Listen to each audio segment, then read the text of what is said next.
Hey y'all, it's me Tiffany and welcome back to my channel. So if this is the first time you're here, I usually do books, graphic novels, and manga, occasionally a TV show or a movie, you know, text, all that fun stuff. So technically this is re-recording the intro because my original plan was to finish 6 series, and when I was doing the last one it came to the realization maybe I should just end it at 4. All 4 of these were rather disappointing, and one of them I definitely give more praise. And the thing is, they're disappointing, not bad. Like, I enjoy these, but you know how sometimes you can really enjoy something, but it just doesn't live up to the hype to like the rest of the series, but it's not necessarily horrible. That's kind of how this goes. And the reason I'm leaving the last 2 out, which I kind of mentioned in my last clip, but I'm going to mention it here in the beginning, just in case you don't want to watch one for each book, is I didn't realize an author came out with a 4th book with one of them. So I guess it's not over, and it's not a traditional series. It's the Cuban Saga. That's by Chanel Cleaton. And the first, apparently all 4 of these, which I've only read the first 2, like they kind of take, it's like a generational series. So like, you know, they're different stories within like the same family, but not necessarily like the same people, even though at least with the first 2 you do hear mentions of the other person. I haven't read the last 2. I didn't realize she came out with a 4th one, so it felt kind of weird to add that, which is out. But the first book I read was Series Unfortunate Events. I already had to read 3 books to finish the series, and I didn't want to do that with so many series. And the only reason I did that with Series Unfortunate Events, as I mentioned when I recorded that video, is they're children books. They have simple language. Is not a bad thing. It just makes it quicker to read, and they're short. You know, also, and they're children books, right? And it takes me like an hour and a half to read each one, so that didn't feel as bad as like the other series that are longer. And the other one is The Burning God, and I hope that's better than the rest of these. But I didn't want to use an Audible credit, not that I don't think she's worth the money, but I've had this on hold at the library for a while, and technically it became available like when I was reading the first book, but this takes place over like a week and a half, and I was like, well, it's only 14 days and I don't want to, it's a longer book, like the audiobook's like 20 hours, so I'm like, I'll just push it off. Didn't think about it. I still got 2 weeks left, so I didn't want to just wait around for 2 weeks just to add one more book. So I'll read that later and finish that later. But my goal was, man, I have a lot of book series that are just unfinished. And like they have like 1 book left outside of the Series of Unfortunate Events. Granted, if you put those 3 together, it's like a small novel, right? So that's what I did, and I hope you enjoy this vlog. Okay guys, so my setup was already set up for when I did 10 classics I want to read. So I'm just gonna take advantage and do the Series of Unfortunate Events update here. So even though I haven't read the other books in the list that I have to plan on finishing, this is the only one I know for a fact that's going to have more than 1 book that I'm going to talk about in the series. When I thought about this video, I was really thinking like, just series I have 1 book left, but the Series of Unfortunate Events, all the books are short, and they're also children books, which doesn't take away their value. But commonly, children books are written in a less dense way, a quicker read. So even if these books were longer, they're usually a little easier and faster to read than other books of their same size. And then the fact that these are short and children books, you get the gist. So I read books 11, 12, and 13. I'm finished with a Series of Unfortunate Events. I'm mostly going to talk about book 13, but I will talk a little bit about 11 and 12. So 11 is the Grimm's Grotto, and it's mostly take place underwater. I think this is a very cool setting. Unless we're talking about like mermaids, I don't think I've read any books that take place underwater, even though I do want to read 20,000 Leagues Under the Sea. And I thought this one was a letdown. I thought it had like the coolest setting of all the books, and I like the fact that Olaf doesn't show up to the very end, and they're running away from Mr. Poe because, you know, the kids are obviously smarter than the adults in these situations. But this was pretty much just a letdown. It wasn't the worst book, but I just wasn't impressed. And after not reading any of these books for months, This made me want to almost DNF the series again. And normally I wouldn't make myself finish a series that I'm not really interested in, but I enjoyed about 8 of the 11 books at this point. So when you have a series that big, you're naturally going to have 1 or 2 you probably don't like, and they're short. And I never read these as a kid, so that could influence ways I feel about them. I don't know. So book 12 takes place in a hotel, and I honestly think this book was more fun for the author than the kids reading it, because it's all about the Dewey Decimal System. But I did enjoy seeing all the characters, well, not every character, but so many characters from the previous 11 books coming back, and it felt kind of like, you know, just like a big reunion, which makes a lot of sense from the second to last book, or even putting it in the last book. And it was so much fun. This one was definitely a lot better than book 11. And because this one was so much better, and I just went ahead and read book 13 in one sitting. I was thinking like book 11 the day before I read book 12, like, ugh. But this one definitely re-energized my interest in the series and seeing it through. And I liked how the sugar bowl just became of the utmost importance, and how much discussion there is about like good and evil, and how people aren't like a, this is one of my favorite sayings on the planet. I say this to people in real life all the time. 98% of people aren't cartoon villains or just like saints, and good people have bad things about them. Even the most horrendous person, if you look hard enough, they got a good quality here or there. Does that negate the fact that they've done horrible things or keep them from being a horrible person? No. You can, you know, you can be a vegan and be eco-friendly and help children, but still be a horrible, horrible person, and those good things do not overshadow the bad.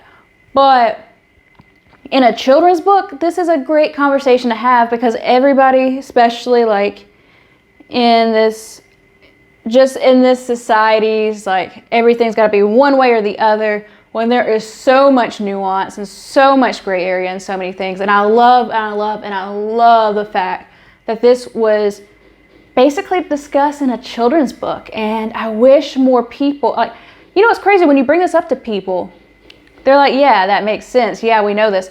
But they don't actually put that into real life. Like they forget about it when they get into their emotions and their opinions. So I kind of hope more kids get this conversation and don't just forget about it when things happen, you know. Does that mean you have to forgive people? No. Does that mean you have to, like, the first time a saint messes up, does that mean you have to lose faith in them? No, it depends on everything, you know. And the children have definitely done bad things.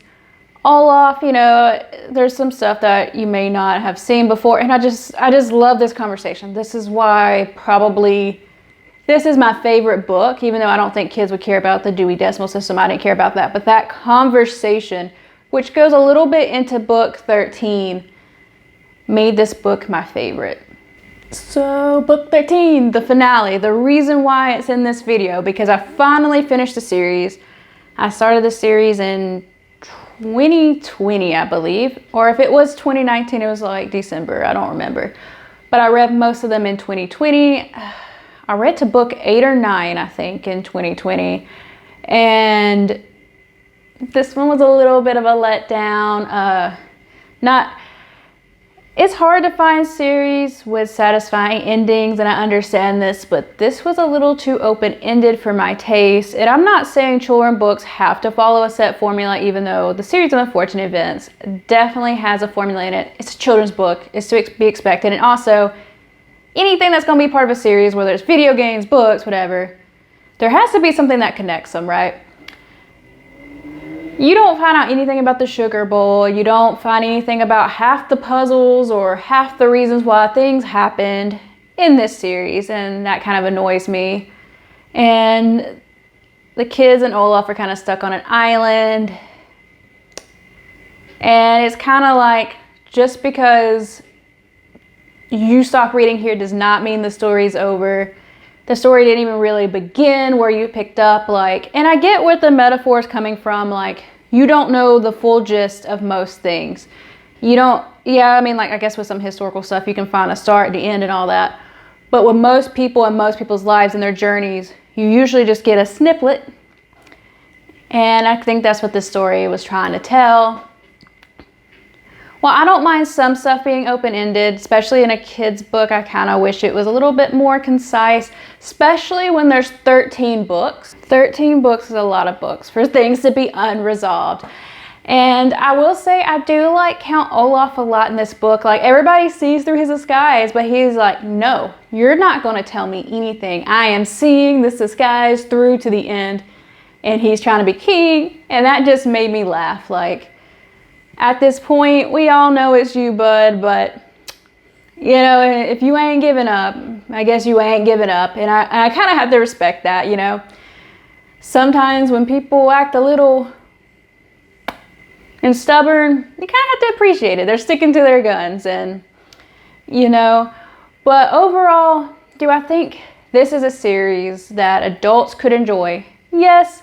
But don't binge it. I don't think this is a series meant for binging unless you're reading this to a child, because it is very repetitive, which is a natural thing in kids' books. But these being short kid books, I think it's a little stronger. Like, if you talk about like Narnia or Harry Potter, you know, like Harry Potter, everybody's read Harry Potter just about. You know, he is a summer, he goes to school, they do school things. There's some conflict, then there's the Voldemort conflict, and then there's a resolution, right? And almost every book has this except for the 7th book, and, you know, whatever, right? And even though the books get bigger, some of those conflicts before Voldemort, or even teasing about Voldemort because we're learning about the world, blah, blah, blah. It's still, you know, it's still a pattern, right? And I know Harry Potter is a tough topic right now, but I'm using this because most people have read it to explain my point. But when it came to the series of unfortunate events, if all those Harry Potter books were the same length as the first one, which is the shortest, The Sorcerer, The Philosopher's Stone, whether you're in the UK or the US or whatever publication English speaking country that you're in, I think the series would have been a lot more annoying, which there wouldn't have been as much nuisance. There would have been no way that the house elves and the Order of the Phoenix and all that stuff could have been. But if he was trying to do all of that in or J.K. Rowling was trying to do that in an all very condensed, quick pace, all of like 200 pages, like the Sorcerer's Stone, you're going to notice those patterns a lot harder, and they're probably going to be a lot more annoying than the fact that, you know, Order of the Phoenix is like, what, 800 pages? Most of them are about 400 to 600 pages. So you get so much of Harry's life and so much backstory on other characters and his inner monologue. And you start spending more time in him in different places. So while the pattern's there, some people might be annoyed by it, but less people seem to be. And even when I was like looking at reviews after I finished the series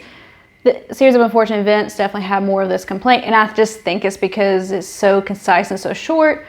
But if you're reading this as they were being published, or if you were taking a break in between, I feel like this would be less annoying. So if you want to go into this, I recommend maybe putting a couple of weeks between each story, maybe read a book in between. If this kind of stuff don't bother you, then obviously ignore my advice, but that's probably what I wish I did, because I read like the first 4 or 5, I think, relatively quickly, and then I started slowing off because I was getting annoyed. And while I did binge these last 3, I was like, oh, there's only 3 left, and I've already read up 10 at this point, you know? But do I think these books are great for kids? Maybe. It depends on your kid's age and their expensive disbelief, which kids should have a lot of. I've watched up to the equivalent of book 8 in the Netflix show, and I know it's finished now. Like, I was reading a book, watching show, and that might be why I was getting a little bit more annoyed, but I do think the TV show on Netflix might be a little better, but I do not think these are a bad read. So I am going to go on to a few other books, but I know for a fact this will be the only book series I've read more than one book that's going to be in this video. I wasn't sure if I was even going to add this into the video, but this is such a popular series and it seems like everybody read it but me. Okay, so I finished another series, and this series I read 1 through 10 as a reading vlog. This is a manga. Girl on the Other Side, I read volume 11. I was planning on reading this as soon as it came out. I did not. It came out in November, but I read it now. Some reason none of the bookstores around me or the library had number 11, and I just bought it from Kindle because I got tired of waiting. So this is another one I'm a bit unsatisfied with, and it's mostly because we get a full circle ending that makes a lot of sense for Shiva and Teacher, but we get nothing else for the end of the world or the rest of the world, which I kind of expected something was going to have to give, because if there's only one left and this so much not finished, I was thinking something was going to have to give, right? And so, you know, Shiva and Teacher, I guess 2 or 3 times now, pass their souls back and forth, and it caused a lot of damage to their vessels, and we learn more about the curse, and Mother was basically saying, like, you're just going to have to accept what happened, and Teacher does accept what happened. You know, he was Albert the doctor, which is mentioned in other volumes, and you know, the cover is kind of how they spend their time together, and the story ends together, and you just feel the love between the two, and it makes you so sad.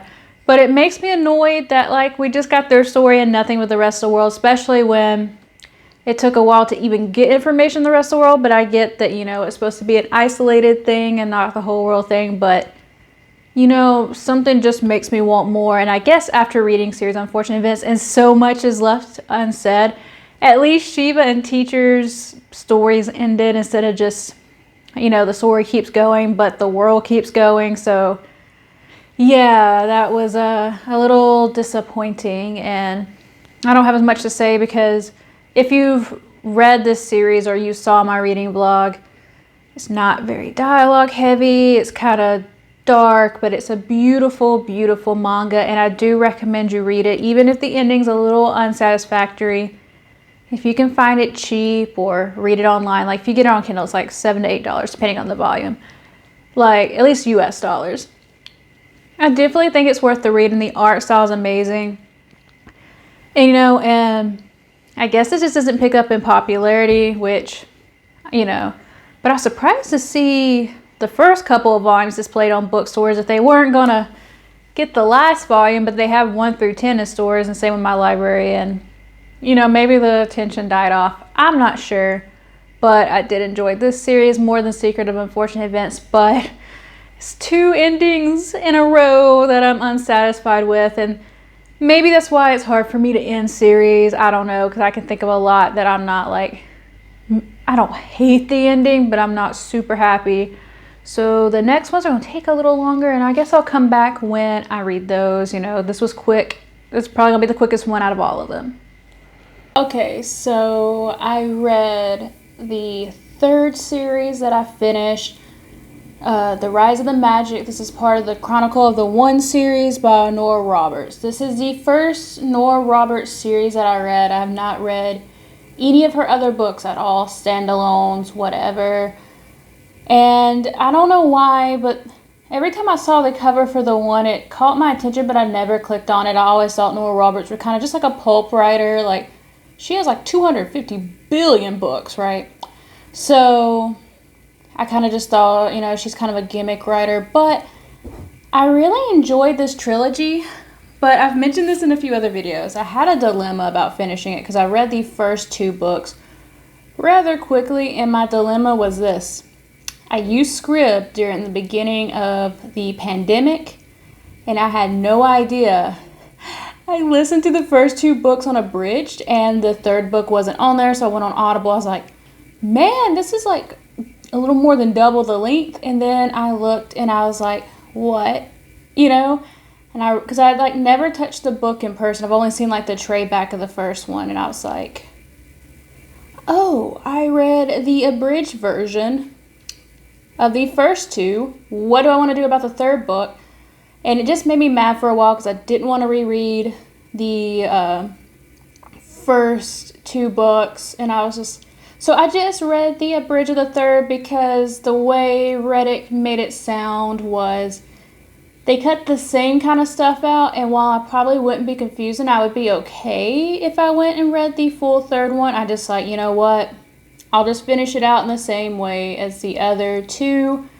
I have never gone on my way to read an abridged version before, and if I've read any other abridged books outside of the one Chronicles, I don't know about it. It's something I've never had to think about. I just see stuff that says like unabridged on classics, and I've never thought about it, but apparently it happens with shorter books too. So get into this. Let me say, there's very little I can say without spoiling the book. I don't mind talking about some like light spoilers, but I kind of want to keep all these book series rather spoiler-ish free, but with some sprinkles in it, like nothing with like the big reveal. And I think this is great if you're like a romance fan or if you're a fantasy fan. I am not a super strong romance reader. I do dabble in it sometimes, usually YA romances, just because I'm honestly not a big fan of erotica, even though I like Outlander. It's not just sex scenes, you know. Not that I think anything's wrong with it. It's just, to me, it feels awkward hearing it if it's in an audiobook or reading it on paper. Like, it's just not for me usually. And Nora kind of balances fate and free will very well in these books. And like, it's been 2 decades since this virus has come out, and it's supposed to be set in the real world instead of a fantasy world with a dystopian, you know, kind of like Hunger Games or Divergent. This is supposed to be based in our world, so there's real world state names and stuff like that, which I think is kind of cool. And this definitely reads like a YA, and I kind of like that. Not that I think there's anything wrong with adult fantasy, but I haven't read like a YA dystopian in a minute, and so it was kind of nice to get back into that world, and it makes the like a reading experience a little simpler, which I don't mind harder books, but I've read some harder classics recently, and it's just nice to get into the jive. And I didn't think about this when I did it. I'm going from like kids book to like a manga to YA, and there's another YA, and then there's definitely adult. So I didn't mean to go gradually harder or whatever, but that's what happened. So the Doom and the Fallen One was ready to prepare themselves with the Imprisoned. And the characters, like, they seem very, like, well balanced. They feel fleshed out. And this is from an abridged version. I don't know everything that happens in unabridged, so I feel weird going into as much detail as I like, because my brain's like, you're only hitting the highlights. But reading abridged or unabridged, both experiences are still valid in my opinion. But in this abridged version, there are still like a good chunk of like of the battle scene. I don't know how much it is in the unabridged, but the battle scene's definitely there, and I think it's written very well. And from the research I did on Nora Roberts, she doesn't really write this way. She doesn't usually kill off characters, and characters definitely die, and there's definitely consequences, and there's military, and you know, it falls very strong into the chosen one trope, which sometimes I like, you know, and it doesn't feel like, oh, I'm not like other girls type of chosen one. So, you know, like, I obviously like female main characters, but too many dystopians that do the chosen one is like, I'm not like other girls, and you know, I don't want that or pick me or anything like that. And I think the characters feel fleshed out. I think that's all I'm going to say about this, because I feel kind of weird going into details when I technically didn't read the whole book, but I did read the whole, you know, it is kind of like a weird thing. So I'll probably go into more detail for the other one. I am reading The Toll, and I've been meaning to finish this for a while, and I'm excited. Okay, so the last book I'm going to have on this vlog is The Toll. This one's a lot chunkier than the other ones in the series, and I didn't really understand why, but it is what it is, I guess. So why did every final book in the series that I read for this video I had to be disappointed with? I did not truly hate any of them. Like Series of Unfortunate Events, Girl on the Other Side, and the one. I did not hate any of them, but I was slightly disappointed. I think the one is, or The Rise of the Magic with the One Thing was probably the best ending out of the bunch and probably with the least amount of complaints. But I felt like for the hype, I was kind of let down. And when I finished it initially, I was like, you know what? That wasn't too bad. That wasn't too bad. I definitely did some praises on it. But when I think about it, I'm like, well, but it was her first dystopian. And maybe I've read too many Wi-Fi dystopians. I don't know. But out of the four, that was probably the best written one. But like I said, it wasn't the disappointed at like the start, just thinking back on it, and the toll, it's everything I think I would traditionally like. Even though it's YA, it's a very dark series, and if you've never read the Scythe trilogy, like if you're not on BookTube or anything, it's a YA book, so it's not as dark as it could be, but it's about like a society where it progresses really hard, like health, scientifically, whatever. People aren't dying naturally. So they had to come up with a way to cull some of the population. They pick certain people to be scythes and to take care of these things, yada, yada, yada. And this last book, it was definitely more political than the other two, which is something I normally would like. And it critiques religion so hard, which is something I normally really, really like. But I felt a lot of it felt more bloated than anything else. They could have taken out maybe 150 pages out of this and just condensed some of it down. And if you Rodin, our main character and stuff like that, he don't really pop up till about halfway through the book, which is not always the worst thing. And I thought the Thunderhead was cool, but not in this book. I don't know what it is. This book just felt flat and it felt bloated, and I did not enjoy it as much. I will say this. I think the writing and the craft of the writing of the story is phenomenal. I do not think this is a bad book. I just felt like it didn't live up to the other books, maybe if this was by itself and you knew some stuff, or the other books were written this way, I wouldn't think much of it. But the first two books were absolutely phenomenal. And honestly, I would have DNF'd this book if I didn't love the first two books so much. And it was interesting because it's like discovering a puzzle and watching it slowly being put together. Like I said, the writing was good, but it was just too drawn out for what this story needed to be. Especially when the other ones were kind of short and more YA. Like if this was I guess instead of high fantasy, a high dystopian. I don't know if that's a thing, but maybe it would have been a little different. I don't know. But yeah, I was getting kind of bored with some of the conversations. I will say this, in all the books there's little snippets, and in the first two books it's historical snippets about how they kind of get there, and in this one it's future tense. I love those so much. And this was also another audiobook. What's cool is every single book I did for this series is an audiobook, and the audiobooks are well made. I definitely think I would have been a lot more bored if I read these physically, and that's not necessarily a critique on the writing. It's just, some things you just like to listen to, some things you want to watch, Sometimes it's like that with the anime series, with more contemporary stuff, I don't care about really watching it, but I enjoy reading it. That doesn't mean the animation or whatever is bad. So guys, I'll see you later. Bye.